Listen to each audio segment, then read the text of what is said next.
बिस्मिल्लाहिर्रहमानिर्रहीम। अस्सलामुअलैकुम students, welcome back to my YouTube channel all Pak forces.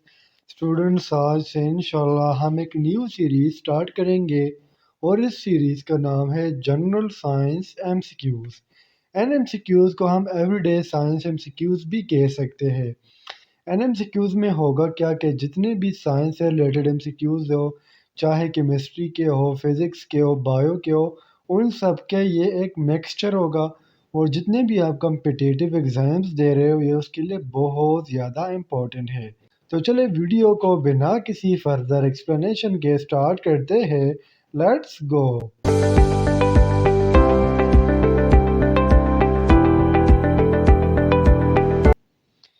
First MCQs है हमारा, how many bones present in human air. Students, मैंने basically ये diagram आपके लिए इसलिए लगाया है ताकि आप लोगों को मैं इस डायग्राम के ज़रिए समझा सकूं। तो बेसिकली स्टूडेंट्स, ह्यूमन एयर्स में हमारे पास टोटल 6 बोन्स होते हैं, ठीक है। एक एयर में हमारे पास 3 बोन्स होते हैं, ठीक है। कान कितने होते हैं? 2 होते हैं ना। अब 3 + 3 करेंगे तो कितने आएंगे? 3 + 3 यानी 6। अब ये देखिए स्टूडेंट्स, देखिए 3 बोन कौन कौन से हैं। एक है इनकस, एक है मेलियस, देन है स्टेप्स, ठीक है। और स्टूडेंट्स, अगर आपसे पूछा जाए कि सबसे छोटा बोन कौन सा है, तो सबसे छोटा बोन है स्टेप्स, ठीक है। सबसे छोटा बोन है स्टेप्स। और स्टूडेंट्स, इन तीनों को collectively, incus, Milius and steps को कलेक्टिवली कहते हैं ऑसिकल्स, ठीक है। इनको कलेक्टिवली क्या कहते हैं? इनको कलेक्टिवली कहते हैं ऑसिकल्स। और स्टूडेंट्स, अगर आपसे पूछा जाए कि सबसे छोटा मसल कौन सा है, तो सबसे छोटा मसल है stapedius muscle and found in the human ear. MCQs number 2 है हमारा, which device is use to measure very low temperature of objects. इसमें बेसिकली जब हम टेम्परेचर मेजर करते हैं ह्यूमन बॉडी का, तो हम यूज़ करते हैं थर्मोमीटर, ठीक है। लेकिन वो तो एक एवरेज टेम्परेचर मतलब मेजर करने के लिए, जैसे कि 100 फ़ारेनहाइट पे पहुंच जाए, तो तब हम थर्मोमीटर यूज़ करते हैं। लेकिन बेसिकली जब हमने बहुत ज़्यादा लो टेम्परेचर को मेजर करना हो, तो उसके लिए हम एक डिवाइस यूज़ करते हैं जिसको हम कहते हैं क्रायोमीटर। और ये मैंने आपके लिए क्रायोमीटर की पिक्चर लगाई हुई है, आप लोग इसे देख सकते हो। स्टूडेंट, इसके अलावा अगर आपसे पूछा जाए कि वो कौन सा डिवाइस है जिस पे हम बहुत ज़्यादा हाई टेम्परेचर को मेजर करते, ठीक है, हाई, वो है पायरोमीटर, यानी option B is the correct here. Very low temperature measuring के लिए जो वो है इंस्ट्रूमेंट है, वो है क्रायोमीटर। लेकिन अगर हाई टेम्परेचर की बात करें तो उसके लिए फिर है पायरोमीटर। एमसीक्यू नंबर 3 है हमारा, what is the source of energy in sun and stars. Students, basically sun और स्टार्स के लिए भी तो एनर्जी की ज़रूरत होगी। अब ये एनर्जी आती कहाँ से है? तो बेसिकली इधर हमारे जो ऑप्शंस है, इनमें बोथ ए एंड बी है, ठीक है। क्योंकि conversion of hydrogen into helium is called as nuclear fusion. तो हमारा जो करेक्ट ऑप्शन है वो है बोथ ए एंड बी, यानी न्यूक्लियर फिजन भी सही है, न्यूक्लियर फ्यूजन भी सही है, and conversion of hydrogen into helium ये भी सही है। एमसीक्यूज नंबर 4 है हमारा, what is the hearing range of human air. Students, मतलब जो ह्यूमन का एयर है वो कितने फ्रिक्वेंसी की आवाज़ सुन सकता है, ठीक है। तो स्टूडेंट्स देखिए, 20 हर्ट्ज से लेके 20,000 हर्ट्ज तक ह्यूमन की जो एयर है इतनी फ्रिक्वेंसी की आवाज़ सुन सकता है। एमसीक्यूज नंबर 5 है हमारा, name the device which directly convert solar energy into electrical energy. Student, basically आपने सोलर देखे होंगे जो हमारे छतों के ऊपर पड़े होते हैं, वो क्या करते हैं? सोलर एनर्जी मतलब सन से रेडिएशंस आती है, ठीक है। उस शीशा जो होता है, सोलर सिस्टम जो होता है, उस पे पड़ती है। फिर वो क्या करती है, इसी सोलर रेडिएशंस को किस में कन्वर्ट करती है? इलेक्ट्रिकल एनर्जी में कन्वर्ट करती है। तो बेसिकली ये जो हमारे पास शीशे लगे हुए हैं, ये आप देख रहे होंगे, ये देखिए, ये आप देख रहे होंगे। तो बेसिकली हमारे पास है वोल्टाइक सेल, ठीक है, photovoltaic cell. Option A is the correct here, जिसको हम सिंपली सोलर सेल्स भी कहते हैं।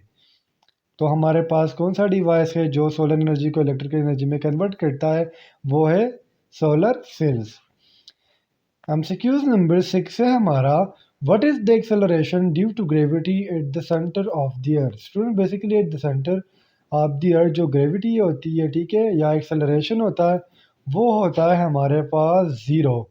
और इसको हम डिनोट करते हैं स्टूडेंट्स, ये देखिए सेंटर ऑफ अर्थ है, और ये देखिए कितना इन्होंने शो किया हुआ है, ज़ीरो शो किया हुआ है, ठीक है।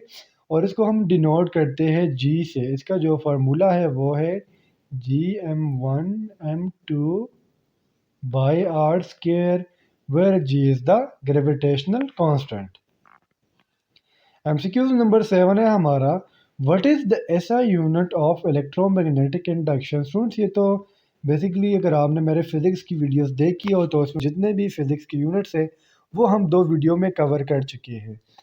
तो इधर एक दफ़ा मैं बता देता हूँ, इलेक्ट्रोमैग्नेटिक इंडक्शन यानी EMI का जो SI सिस्टम में यूनिट है वो है टेस्ला, यानी option A is the correct here. MCQ number 8 है हमारा, atomic theory of matter was given by. Friend, basically ये MCQs केमिस्ट्री से रिलेटेड है और एटॉमिक थ्योरी मैटर के बारे में दी थी डाल्टन ने, यानी option A is the correct here. MCQ number 9 है हमारा, Fe has 26 protons in its nucleus. What are the number of electron and Fe2 plus? Student देखिए, Fe बेसिकली हमारे पास सिंबल है आयरन का। आयरन का एटॉमिक नंबर है 6। Student देखिए, जितना एटॉमिक नंबर होगा, देखिए मैं आपको 2 चीज़ें समझा देता हूँ। स्टूडेंट्स देखिए, ये अगर हमारे पास न्यूक्लियस है, न्यूक्लियस में हमारे पास होते हैं प्रोटॉन प्लस न्यूट्रॉन्स, ठीक है। जब प्रोटॉन और न्यूट्रॉन आपस में कंबाइन होते हैं तो उसको हम कहते हैं मास नंबर, और मास नंबर को हम डिनोट करते हैं ए से, ठीक है। इधर हमसे पूछा जा रहा है कि अगर नंबर ऑफ प्रोटॉन 26 हो, ठीक है। सुन से, अगर नंबर ऑफ प्रोटॉन 26 है तो एटॉमिक नंबर भी क्या होगा, एटॉमिक नंबर भी हमारे पास होगा 26, क्योंकि number of proton is equal to number of electrons, और number of electron is basically the atomic number. तो देखिए स्टूडेंट्स, 26 प्रोटॉन है और हमसे पूछा जा रहा है कि इलेक्ट्रॉन्स कितने होंगे Fe2 प्लस में। स्टूडेंट, जब Fe पर 2 प्लस आ गया तो इसका मतलब ये हुआ कि इसमें 2 इलेक्ट्रॉन्स कम है, 2 इलेक्ट्रॉन इसने किसी और एटम को दिए हुए, ठीक है। तो अब देखिए, हमारे पास आयरन का एटॉमिक नंबर है 26। अब 26 में से 2 इलेक्ट्रॉन किसी और एटम को दे दिए, ठीक है। फॉर एग्जांपल इसने ऑक्सीजन को दे दिए, मैं लेट सपोज कर रहा हूँ, तो हमारे पास बकाया इलेक्ट्रॉन कितने रह जाएंगे, बकाया इलेक्ट्रॉन रह जाएंगे 24। तो हमारे पास करेक्ट ऑप्शन हो गया ऑप्शन बी। MCQ नंबर 10 है हमारा, an atom of an element has atomic number 17 and mass number 36। The number of neutron in its nucleus is. Students देखिए, मैंने आपको ऊपर बता दिया था कि न्यूट्रॉन प्लस प्रोटॉन, इसको हम कहते हैं मास, एटॉमिक मास, ठीक है। जबकि प्रोटॉन्स को हम कहते हैं number of electron, and number of electron is equal to atomic number which is denoted by Z। तो अब देखें, न्यूट्रॉन को फाइंड करने का जो फार्मूला है वो है, ये न्यूट्रॉन हो गया, ठीक है। न्यूट्रॉन को फाइंड करने का फार्मूला है मास नंबर, ठीक है, mass number minus atomic number, ठीक है। मास नंबर है, हम जब एटॉमिक नंबर को माइनस करेंगे तो हम न्यूट्रॉन्स हमारे पास फाइंड हो जाएंगे। देखिए, इधर मास नंबर है हमारे पास 36 हमने लिख लिया, एटॉमिक नंबर है 17 हमने लिख लिया। जब इन दोनों को हमने माइनस किया तो हमारे पास आ गया 19, यानी न्यूक्लियस में हमारे पास जो न्यूट्रॉन्स के नंबर है वो है 19। तो स्टूडेंट्स, उम्मीद करता हूँ आपको NMCQs की समझ आ गई होगी। फिर भी आपको कोई कन्फ्यूजन हो तो आप मुझसे कमेंट सेक्शन में पूछ सकते हो। इंशाल्लाह अगले वीडियो में मिलते हैं, तब तक के लिए मुझे इजाज़त दीजिए। मुझे अपने दुआ में याद रखिए। अल्लाह हाफिज़।